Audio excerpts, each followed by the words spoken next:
From Doug Dimmadome, over of the Dimsdale Dimmadome. Could Desmond Ridder really go round 1? Maybe. I know there's been some buzz around that, but we talked about Ridder as a possible round 1 pick before, so it's not a huge shock, at least to me. Some teams I think could make some sense. Maybe the Saints want him. Maybe that's why they got the extra first rounder. Maybe. Steelers have been linked heavily to QBs. I think like Wilson pick it more, though. Titans could be your shocker round 1 QB pick. And then you move on from Tannehill next year. The Lions at 32. Please don't take QB number 2. And Seattle's more of a round 2, but maybe they fall in love with a Ridder. And you trade back and around to get that 5th-year option. Who do you think will draft Desmond Ridder? That is the Cincinnati Bearcats QB. I always forget to mention the team position, so I'm sorry about that one there. Who will draft Ridder? Let me know in the comments section. Jason Joyner to the Seahawks. Take Sauce Gardner at 9 and Desmond Ridder if he falls to the 2nd round.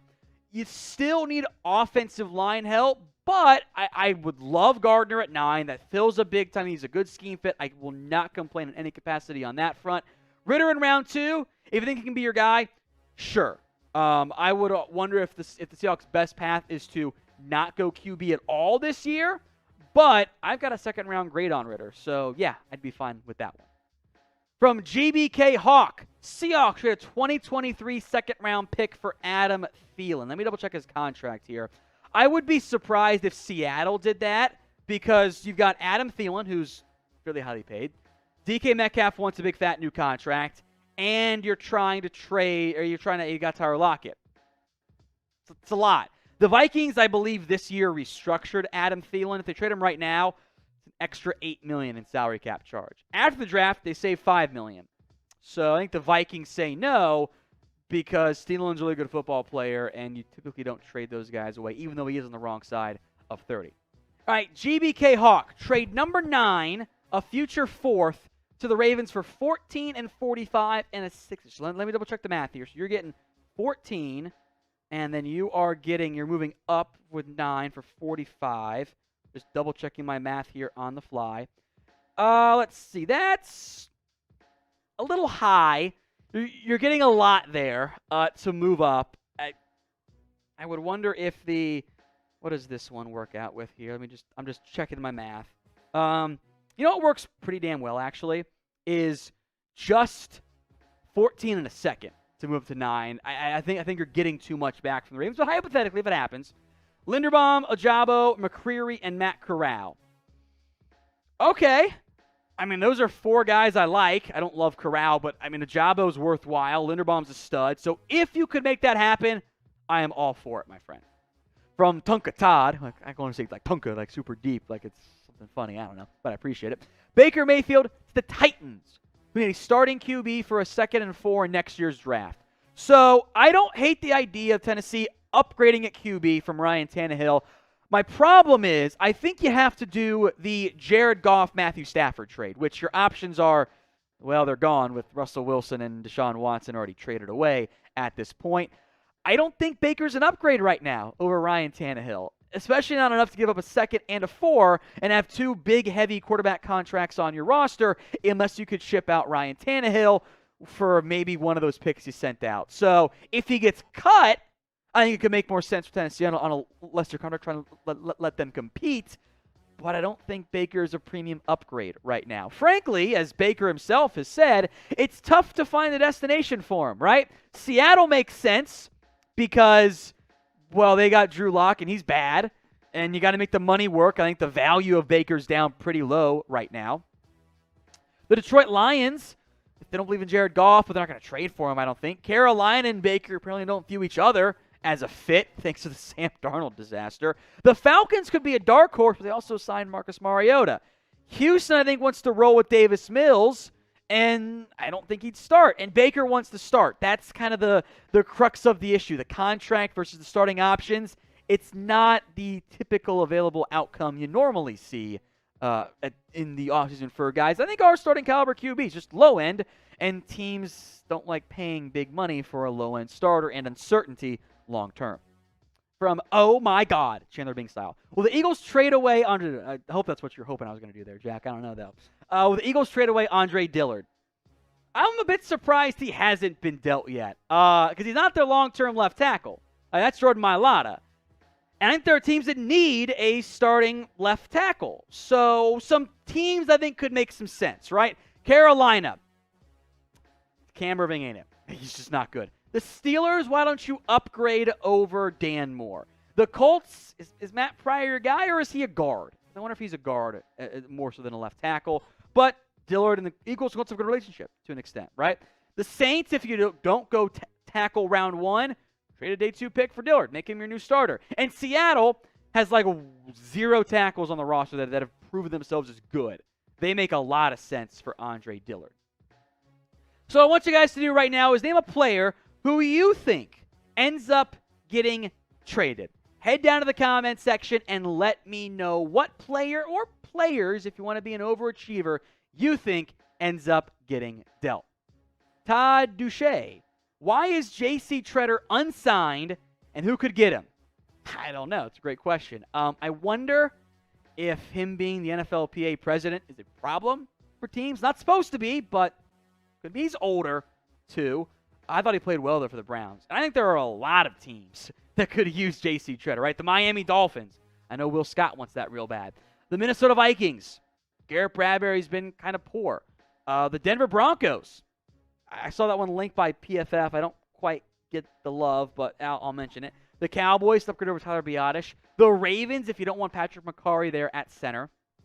The Raiders, I don't trust Andre James. The Giants, that'd be a huge pick for them. Sorry, John Fleisani, you're not that good. And I know Seattle also signed, drawing a blank on Austin Blythe, but I think he's way better. So there should be a lot of teams interested in J.C. Tretter. Typically, when this thing happens, when there's not much buzz on a good football player, that means the NFL knows something more than what we know. Jackson Flaxon, how about a Baker Mayfield trade to the Falcons or Seahawks? 2 decent names in there. The Falcons have so much cap issues that I think that's a problem from their standpoint. Baker to Seattle, if he gets traded, it makes the most sense, right? Like they've got Drew Lock. They can afford him. He and the Panthers probably don't want to work together. I mean, Baker. So I could see it.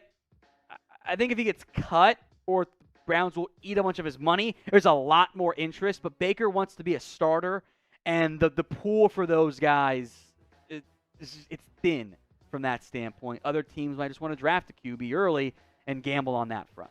So what do you guys think? Where will Baker Mayfield play in 2022? Is it Cleveland? Somewhere else? What is it? Let me know in the comments section.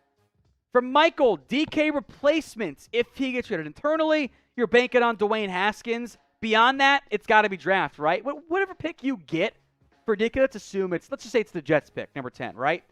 You're probably going receiver. So that's a Garrett Wilson, a Jameson Williams, a Drake London, a Chris Olave, Traylon Burks. One of those guys, you spend a premium pick on a receiver to replace the one you just got. So that's why it doesn't make a lot of sense for Seattle, as far as I'm concerned. The RC Mechanic. Falcons receive DK Metcalf, and then I know you mean Seahawks get the number 9 overall pick. Well, I assume you mean the number 8 overall pick, and you mix up the numbers there. I appreciate you making a good offer here, RC Mechanic. In exchange for the Falcons get DK Metcalf, Seattle gets the first-round pick. I would assume that's what you're doing here, so that's how I'm going to approach it. That is a fair offer for DK. It is very similar value-wise to what Tyreek Hill and Devontae Adams got, respectively, in their trades with the Packers and the Raiders and the Chiefs and the Dolphins. So good job on that front. I don't think Seattle trades away DK. If they do, number 8 overall pick, pretty solid. You could get an impact edge and a tackle, impact receiver and an edge, or an impact offensive tackle and receiver, some combination of that, and maybe a QB. So I appreciate a good offer on that front. From Connor Clark, DK Metcalf and a 4th in exchange for a 2nd and Jair Alexander. So this is fascinating trade idea to me here because you've got a soon-to-be highly paid receiver and a soon-to-be highly paid corner. And Green Bay needs a receiver really bad, and they spent a premium pick on Eric Stokes last year. Seattle needs a corner really bad, and they've got Tyler Lockett. So it's an outside-the-box trade idea. I feel like the Packers are getting the short end of the stick there with giving up a 2nd versus getting a 4th back. That seems important to me to note, although DK is a premier player. And we know receivers get paid more than the top-end corners, which is noteworthy. So I think the Packers would say no, but it's a creative NBA-style trade, which I love to see out there. If you're not going to pay the guy, whichever team you're a fan of, Packers or Seattle, maybe shop him for a premium player. So I get that. So what do you think? Would you trade DK Metcalf for Jair Alexander? Y for yes or N for no. We will be live for the entire 2022 NFL Draft. In the words of Mitchell Renz, we'll be live for like 50 hours. So if you haven't already, hit that big red button and subscribe for every single pick, grades each night, undrafted free agent coverage the day after. We've got you guys covered here at Chat Sports. Joe Cool 2.0. What is your opinion on Carson Strong? Where and when should he be drafted? By the way, glad to be back here. Yeah, well, obviously we'll go more in depth on Strong in my quarterback prospect rankings. As a pure passer, pure pocket passer, there's some things to like. Good arm, pretty good accuracy. The medical is a huge red flag, and I don't think he's interviewed that well. I think that's a big reason why you haven't heard round one buzz for him. Plus, he's not mobile. So I got a 4th round grade on him. It's about where I think he should go. NFL Daily is also on Rumble. Exclusive content like our Rumble After Hours segments up there first at rumble.com/NFL Daily. That video platform, by the way, also allows you to play your videos kind of background, audio only, unlike YouTube. If you go away from the app, it doesn't work quite well there. So Rumble is actually super useful from that standpoint. So check it out today. Rumble.com/NFL Daily. From Doom, fantasy this year, running back or wide receiver first, who's your number one pick? I always go running back early if I have a top 3 pick. Probably got to go Jonathan Taylor, right? If not him, probably Derrick Henry. If you're going receiver, do you double dip with Cooper Kupp? Maybe Jamar Chase could call there, Justin Jefferson, but I'm going running back. I'm going Jonathan Taylor, round 1. Alex Lancaster. Hey, Tom, when does the punt god Matt Ariza go in the draft? Who takes him? Team that needs a punter. I'll be honest, when I do my team needs list, I don't do punters or special teams. Like I said, I don't care. They'll be able to figure it out. I'm more focused on your important positions. But I could see him going top 100. Teams are going to view him as a weapon with how strong his leg is. Other teams have some concerns about the finesse part of it, the ability to pin it into the 20, just kind of booms it, which has got just a cannon of a leg. He'll go early.